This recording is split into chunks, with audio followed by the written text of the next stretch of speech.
They sold the blind girl for $1, until the silent cowboy took her hand and said, "You'll see home again." Abilene, Kansas, late autumn, 1873. Dust blew low across the ground, turning the morning light the color of rust.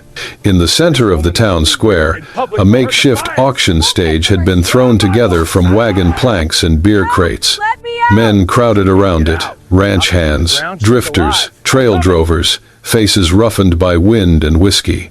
The air carried the smell of stale tobacco and sour sweat, a kind of stench that settled in places where mercy had long since been priced and sold. On top of a wooden crate stood Hattie Quinn, her bare feet red from the cold. Burlap covered her face, tied tight behind her head. Her hands were bound lightly at the wrists, as if the rope was more for humiliation than restraint. Her dress, once pale blue, was now torn and smudged with soot. The girl stood still, not trembling, not resisting, only listening, head tilted slightly as though the world around her was a thing she had learned to navigate by sound alone. The auctioneer, a broad-shouldered saloon keeper with a greasy vest and liquor-heavy breath, slammed his stick against the post. "All right, boys," he barked, grin wide and rotten. "Next up, fresh stock. Blind girl does not see, barely speaks, and sure as hell can't fight back. $1. A whole woman for less than a bottle of rye." Someone whistled. Someone else laughed too loud. "Blind and silent? Hell, that's convenient," a man jeered. Another called out, "Maybe she's a corpse wearing a dress." The crowd erupted in ugly laughter, boots scraping the dirt, coins jingling in pockets but never coming out. The burlap on Hattie's face shifted slightly with her breath, steady, controlled, too calm for someone standing on the edge of being sold like refuse. It was the calm of someone who had already endured the worst. The saloon keeper tapped the crate again. "Come on, folks. $1. Anybody? She ain't worth more, but she ain't worth less." No one stepped forward, because everyone knew who she was. Hattie Quinn, daughter of Martin and Eliza Quinn, once modest ranchers until the fire took their land and their lives. The girl who had been blind since she was 6, when a fever burned the light from her eyes. The girl who worked at a boarding house for meals and a cot, only to be accused by the innkeeper of murder when he fell down the stairs during a drunken rage. With no witnesses, no family, and no sight, the town had chosen the easiest verdict: guilty. She was sent away, passed from charity house to charity house, each turning her out when they discovered the accusation on her name. Eventually she landed in the hands of the saloon keeper, who fed her scraps, worked her to exhaustion, and now stood ready to sell her like broken furniture. "Damn shame," someone muttered. "But who'd want a ruined girl who can't even see the man who buys her?" Hattie's chin dipped slightly, not in shame, but in resignation, the kind born from years of being pushed from one cruel hand to another. The saloon keeper raised his voice louder. "Last call, $1. Just one damn dollar." Silence fell, until a bootstep cut through it. From the edge of the crowd, a tall man stepped forward, broad-shouldered, wearing a long coat dusted with the gray of the trail. His hat cast a shadow across his face, but his posture spoke plainly, controlled, unhurried, dangerous in the quiet way storms are before they break. Enoch Wilder. Most men in town had seen him only from a distance, on horseback near the blacksmith shop, or walking the ridge alone. A former soldier, they whispered, a man who'd seen too much fire and too many graves. But he never stayed long enough to confirm any rumor. He spoke rarely, he drank never, and he had a silence to him that felt carved from stone. The crowd parted instinctively as he approached the stage. Enoch didn't look at the saloon keeper. He didn't look at the jeering men. He looked only at the ground as he reached into his coat pocket, pulled out a single silver dollar, and let it fall. The coin hit the dirt with a clean, ringing sound, so sharp it seemed to slice the laughter in half. The saloon keeper blinked. You're buying her?" Enoch didn't answer. He just stepped up, reached out, and took Hattie's bound hands gently in his own. For the first time that morning, her breath caught. He leaned close, voice low enough for only her to hear. "You're going home now," he murmured. Then he untied her wrists with quiet care. A ripple moved through the crowd. Confusion, unease, something like shame, though most would never admit it. Hattie stood still, her hands free but trembling, just once. Enoch guided her down from the crate, steadying her with a firm, respectful hold. Not possession, not triumph. Simply protection. The saloon-keeper laughed nervously. "Well, there you have it, boys. She's his now." But the crowd no longer laughed. They just watched. The way men watch something they didn't expect. Something they'd forgotten could exist in a place like Abilene. The road out of Abilene stretched like a vein of dust between dying trees. Hattie Quinn sat atop the gelding, her back straight, but her fingers clutched the saddle horn tighter than necessary. Her ears caught every creak of leather, every shift in Enoch Wilder's boots as he walked beside the horse. He never rode, never rushed.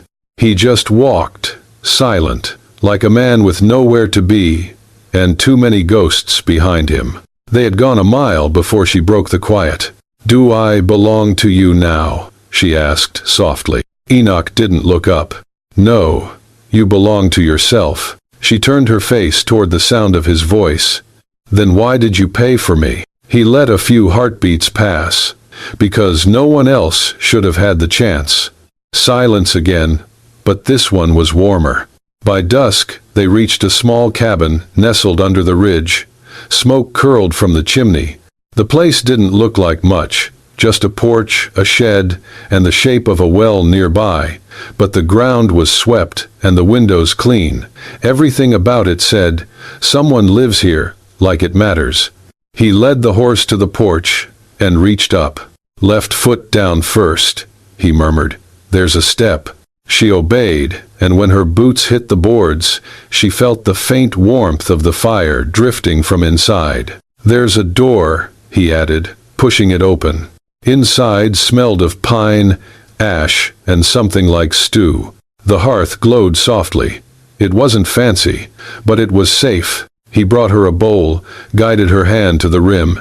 "Careful, it's hot." Her fingers traced the shape. "Did you make this spoon?" "Yes." "It's smooth, like it was carved for small hands." He didn't answer. She tasted the stew, slowly. "It's not bad. Work." "That's high praise," he said. She chuckled. He built a small routine after that. He never hovered, never touched her unless to guide. He taught her the cabin like someone mapping a world, 12 steps from bed to fire, 3 from the table to chair. One morning, she bumped into the counter and dropped a tin mug. It clattered. She froze. But he just said, "No harm done." "Another day," she asked, while touching the stone floor with her toes. "Why don't you ask about my past?" "Because you'll tell me if you want to," he replied. "And if I never do?" "That's your right." She tilted her head. "You don't pity me?" "No." "Then what do you see?" He paused. "A person, same as me." That night, he sat outside and played a reed flute. Low, slow notes that floated through the timber walls. She stood by the door, listening. "What's that sound?" "A tune my brother used to hum when we were boys." "I can't see music," she said, "but I can feel it in my ribs." He kept playing. "Enoch?" she asked. "Mm-hmm." "Most people treat me like I'm made of glass, or like I'm already broken. You're neither. I used to be scared of silence. Now I think it's kinder than most words." His hands didn't falter. "Then we'll keep the silence." Later, as the fire crackled low, she sat by the hearth, blanket around her shoulders. "Do you really live here alone?" "Yes." "Why?" "It's quieter than the war." She didn't ask which war. She didn't need to. "You're not what I expected," she said. "And what did you expect?" She gave a faint smile. "Someone who wanted to fix me, or own me, or save me." He looked at her for a long moment.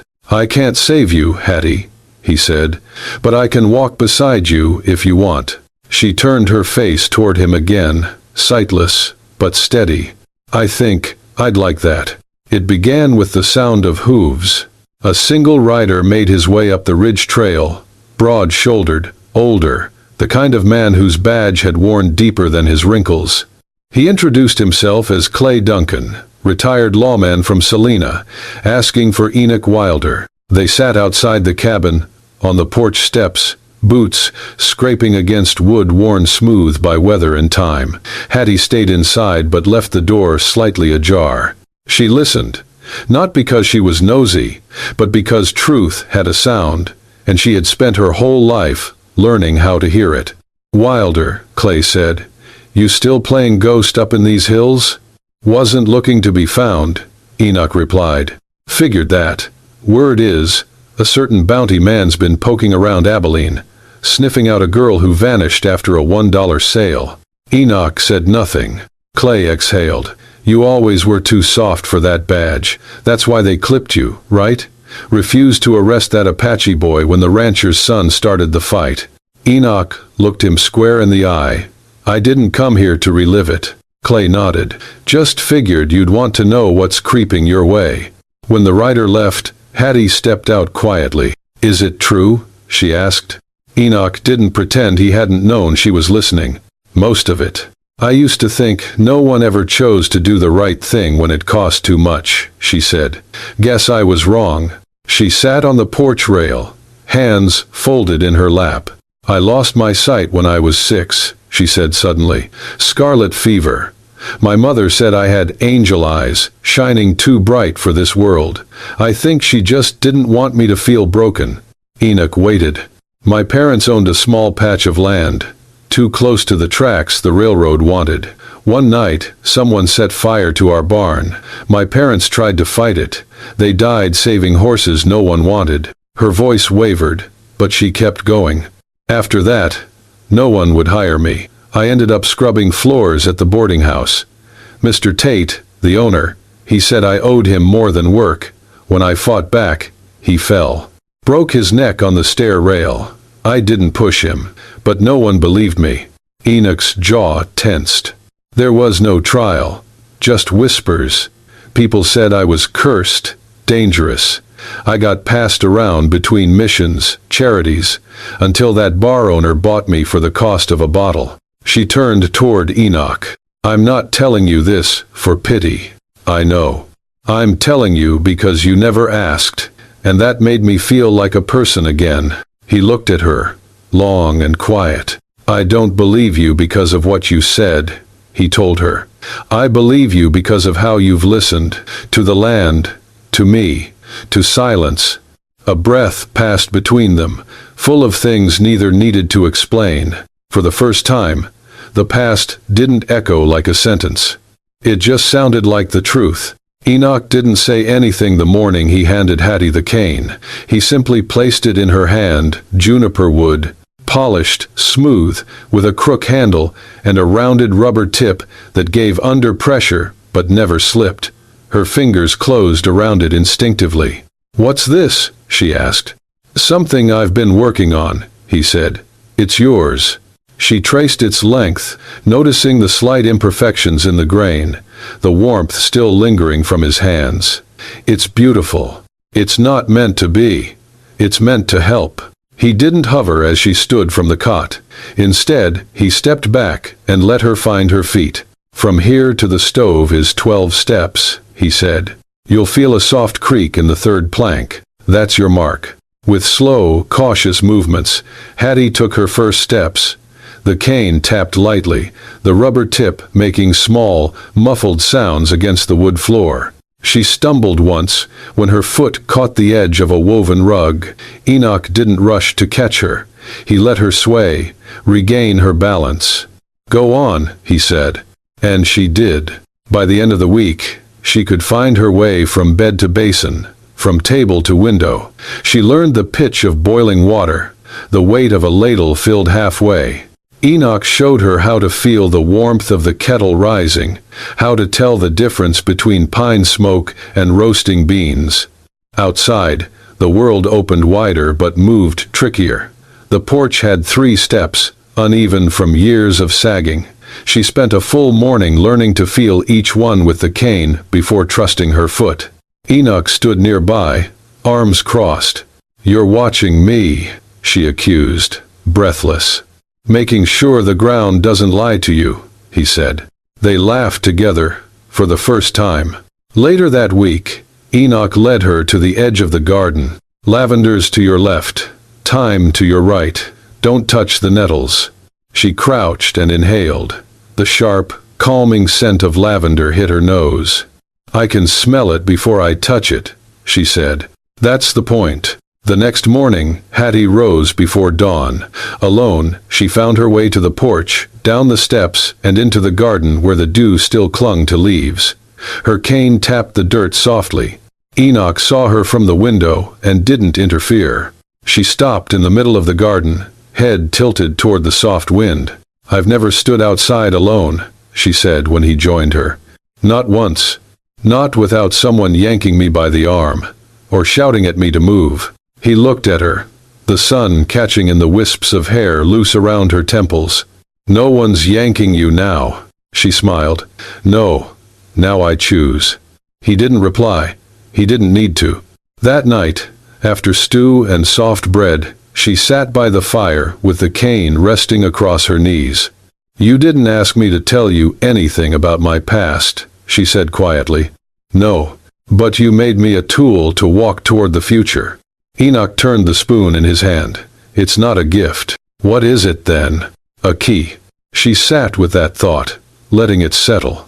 "It's funny," she said.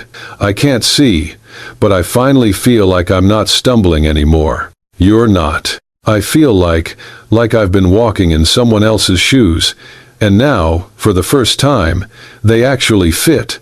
Enoch looked at her, then at the cane, at the way her fingers curled around it like it belonged. "You're not walking in someone else's anything," he said. "You're walking as you." A silence passed, full but gentle. Then, almost to herself, she whispered, "I didn't know I could be brave." "You don't need to know," he said. "You just need to keep stepping forward." And so, she did. The next morning, Hattie opened the door on her own. The day was crisp, the air sharp with pine and frost. She stepped outside without waiting for help, her cane guiding her with steady rhythm. This time, the earth beneath her felt like hers. The first snowfall came silent and slow, dusting the world in white. It clung to pine needles and porch steps, blanketed the ground with deceptive softness. Enoch noticed it right away, the wrong kind of print. Near the edge of the tree line, just beyond the smoke path of the cabin, were fresh hoof marks, deep, heavy, and beside them, boot tracks, not his, not hers. Wide gait, hard heel. He knelt down and touched the snow. Too fresh. That night, he locked the door, braced the windows, and made sure the trap door to the root cellar opened smooth and quiet. Next morning, as Hattie stirred near the hearth, he said, "If I'm not here one day, and you hear knocking, don't open. Not until you're sure." Her head tilted. "Why? What's wrong?" "Just caution." She didn't push further. She never did. But when he brought down an old quilt and tucked it into the cellar hatch, she understood. In town, Morgan Fitch slid a coin across the counter of the Broken Lantern Saloon. "Looking for a girl," he said. The barkeep barely looked up. "Ain't we all? This one's blind, white, young, sold a while back by a man named Sturgis." Now the barkeep did look. He swallowed. "Don't know much."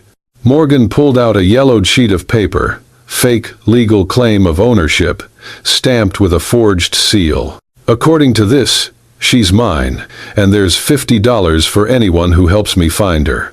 Word traveled fast in small towns, and money spoke faster. A stable hand named Keegan, 2 weeks behind on rent and a month hungry, whispered what he'd seen. Tall man took her, gray coat, quiet sort, headed north. Might be Wilder. Morgan didn't smile, but he tipped his hat. The snow deepened. Enoch started sleeping with his rifle near the door. At night, He walked the perimeter with only moonlight and instinct. It was during one of these rounds he found a fresh set of tracks, less than an hour old, coming in close, watching. He followed them until they vanished into creek rocks. He didn't chase. Predators like to be chased. Instead, he circled back home, checked the cellar. Hattie was asleep, her cane beside her bed. Next morning, he saddled up and rode a patrol trail. That's when he saw the man. Morgan Fitch sat on horseback beneath a dying elm, chewing on a twig like he owned the dirt around him. "Fine day," Morgan called. Enoch nodded, but didn't stop. "You Wilder?" Morgan pressed. "Depends. You from Abilene?" "Not recently." Morgan grinned, teeth yellowed. "Heard you might have a girl with you. Blind one. Pretty." Enoch said nothing. "Don't take it personal. Just business. She ain't legal. Got the papers to prove it." "Papers ain't people," Enoch said flatly. Morgan's eyes narrowed. "Still, someone paid for her. That makes her... She's not property." Morgan leaned forward in the saddle. "Tell you what. Hand her over. No trouble. I'll give you $10 for your kindness." Enoch looked at him. Really looked. And then, in a voice like stone, said, "You'll want to turn around before your horse takes a bullet meant for you." Morgan didn't move right away, but something in Enoch's eyes made even a man like him pause. He turned, rode slow, but not away. No, men like Morgan circled, waited, tracked. And somewhere out there were more like him, greedy men with forged papers and hollow souls, moving from Missouri to Kansas, buying and selling stories like Hattie's for a quick profit. Enoch knew this wasn't over, not by a long shot. The plan, at first, was escape. Enoch laid out maps across the table, tracing a narrow trail that wove along the ridge and into Dakota Territory, a place no one asked questions. A place men like Morgan Fitch didn't dare follow. But when he turned to Hattie, she shook her head. "I won't run again," she said. "It's safer." "Safer for now," she said. "But if I keep running, I'll always be the hunted, always waiting for boots in the snow." Enoch didn't argue. He just folded the map. "So what do we do?" he asked. "We fight." He raised a brow. "How?" She paused. There was someone, Mavis Greer. She worked at the boarding house. She saw what happened the night Tate died. Enoch thought a moment. "You think she'll talk?" "I think if she remembers me, not the blind girl but me, she might." They left before dawn, rode 2 days in silence, cloaked in snow and fog. The town of Elkhorn was small, tucked behind a line of freight wagons and red brick storefronts. Mavis Greer worked in a diner called the Lucky Pan. Grease clung to the windows, and the smell of bacon drifted into the street. Enoch stayed outside. Inside, Hattie stepped carefully, cane tapping. She stood at the counter until a woman's voice asked, "You need a seat, hun." Hattie lifted her head. "Mavis Greer?" Silence. Then, cautious. "Who's asking?" "Hattie Quinn." The clang of a spatula hit the stove. "I don't know that name," the woman lied. "You worked the night he died, Mr. Tate. You brought me tea just before he came into my room." Mavis didn't speak. "You dropped the cup," Hattie added, "because you heard him yelling, and when you came back, the floor was wet from the broken pot." Still silence. Then the scrape of a chair. Footsteps. Mavis stood in front of her, breath sharp. "I didn't say anything back then because I was scared. And poor. And he had friends. I'm not asking you to fix what happened," Hattie said softly. "Just to tell the truth." Tears welled in Mavis's eyes. "You still remember that night?" "Every step." Mavis sat down hard. "I should have spoken up. You still can." Outside, in the shadow of the saloon, Morgan Fitch leaned against his horse, watching the diner door. He spat tobacco into the snow and grinned. He'd followed the tracks, asked the right men, greased the right palms. Now he just had to wait. He already had the noose. All he needed was the neck. Inside, Mavis finally nodded. "I'll do it. I'll testify. Hell, I'll scream it in the street if I have to." "Thank you," Hattie said. "You were just a girl," Mavis whispered. "You deserved better." "We both did." Mavis looked toward the window. "You came here with someone?" Hattie smiled faintly. "A man who listens." "Well, let's hope he's good with a gun too," Mavis muttered, "because I think someone's been watching us." And just like that, the air turned sharp. The trap was already closing, and Morgan Fitch was already on the move. The wind had shifted. Enoch felt it before he saw Morgan. The second the diner door creaked and they stepped out, Hattie between them, Mavis adjusting her shawl, they heard it. A gunshot cracked through the street. "Down!" Enoch shouted, pulling both women behind a freight wagon. Splinters flew as another bullet tore through a crate beside them. The scream of horses and the clatter of boots echoed through the narrow street. Morgan Fitch rode down the street like hell's own shadow, rifle in hand, face half-masked against the cold. Townsfolk scattered, ducking behind barrels and carts. A mother yanked her child into a doorway. A dog barked and fled. Enoch fired once, missed. Morgan kept coming. "Horse! Now!" Enoch growled. He grabbed Hattie's hand, then Mavis's, and they bolted for the alley behind the stables. His boots slammed against the mud-slick ground, heart hammering louder than gunfire. By the time they reached the back gate, Enoch had untethered his mare, pulled Hattie up behind him, and barked, "Hold tight." Mavis clung to the back rigging, her face pale. Snow had started falling, wet and thick, the kind that stung the eyes and blurred the hills.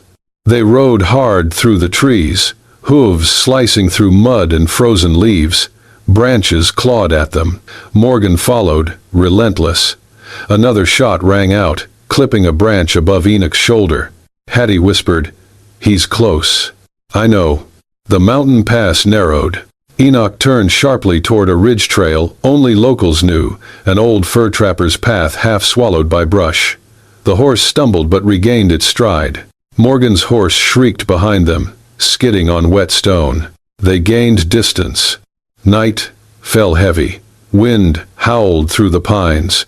The forest closed in like a fist. Enoch led them to a crevice halfway up the slope, a shallow cave hidden by hanging roots and rock. They slipped inside, breath heaving. Frost already rimmed the entrance. No fire, no light, only silence, broken by the echo of far-off hoofbeats. "We stay here till morning," Enoch said, voice low but steady. Mavis leaned back against the stone wall, rubbing her hands. "I never thought I'd be hiding in the damn mountains like a bandit." "You're not hiding," Hattie said. "You're surviving." They rested in shifts. Enoch kept his rifle across his lap. Once, close to dawn, a figure passed the trail above them. Morgan, limping, cursing into the wind. Enoch raised the rifle. He didn't miss. A cry of pain split the air. But no thud of body. "He'll live," Enoch said, lowering the weapon. "But he'll bleed." By morning, the snowfall had eased. Pale light filtered through pine needles. The world was hushed, but not peaceful. Mavis stood, brushing dust from her coat. "I have to go back." Enoch turned. "What?" "I have to testify," Mavis said. "Go to the sheriff. Tell them what I saw. Not just for her." She looked at Hattie. Her voice cracked. "For me too. I've lived with silence long enough." Hattie stepped forward. For the first time, she reached out. Not to find her way, but to offer something. She wrapped her arms around Mavis. No words passed between them. But nothing more needed saying. The courthouse in Elkhorn was small, with windows that let in more wind than light, and pews that creaked with the weight of spectators who hadn't come to see justice. They'd come to see a ghost return to life. Mavis Greer stood tall at the witness stand. Her hands clutched a small envelope. Inside, a note she had hidden for years. It bore Tate's handwriting, dated the night of his death, promising Hattie more hours at the inn, a room key, and the promise of safety. That note, and the locket bearing his initials had sat in a tin box under her bed, locked away like a sin. But today, Mavis unlocked everything. She told them the truth, how Tate had cornered Hattie, how she'd heard the commotion, seen the fall, how the man who had tried to own everything had finally slipped on the water he'd spilled trying to scare a blind girl, and how silence, hers, had nearly destroyed the only innocent soul in the room. The judge listened. The sheriff looked her in the eyes and nodded. No more doubt, no more running. Morgan Fitch didn't say much when they cuffed him. The forged papers he carried were burned publicly in the town square. He was charged with unlawful capture, trafficking, and carrying fraudulent federal documents. For once, the law remembered its oath. When the court clerk called Hattie's name, Hattie Quinn, "You may stand," there was no sneer, no sarcasm, no auctioneer's laughter, just her name. Like it meant something again. Like she meant something again. Afterward, Enoch didn't say much. He packed the horse, helped her mount. They left before sundown, riding the same trail they had come down days ago, but it felt different now, lighter, quieter. They reached the cabin by nightfall. Smoke curled gently from the chimney, as if the house had waited, breath held. At the porch, Enoch turned to her. "I told you once," he said, voice low, "you'd see home again. Do you believe me now?" Hattie turned her face toward his, one hand resting on the doorframe. "I don't just believe it," she whispered. "I remember the way." And then, for the first time, she stepped through the door first. Thank you for riding with us through the wind-swept trails of heartbreak and hope. Hattie Quinn's journey wasn't just about finding justice. It was about reclaiming her voice, her name, and her place in a world that tried to silence her. And Enoch Wilder? He reminded us all that sometimes the loudest love is the one that says the least, but stays the longest. If this story moved you, made you feel, or made you believe again in the quiet power of standing by someone, you know what to do. Hit that like button to let the dust settle. Subscribe to Wild West Love Stories for more tales of forbidden glances, silent cowboys, and the kind of love that defies guns, laws, and time itself. Until next ride, partners, stay wild, stay brave, and never stop believing in the kind of love that finds you, even when you can't see it coming.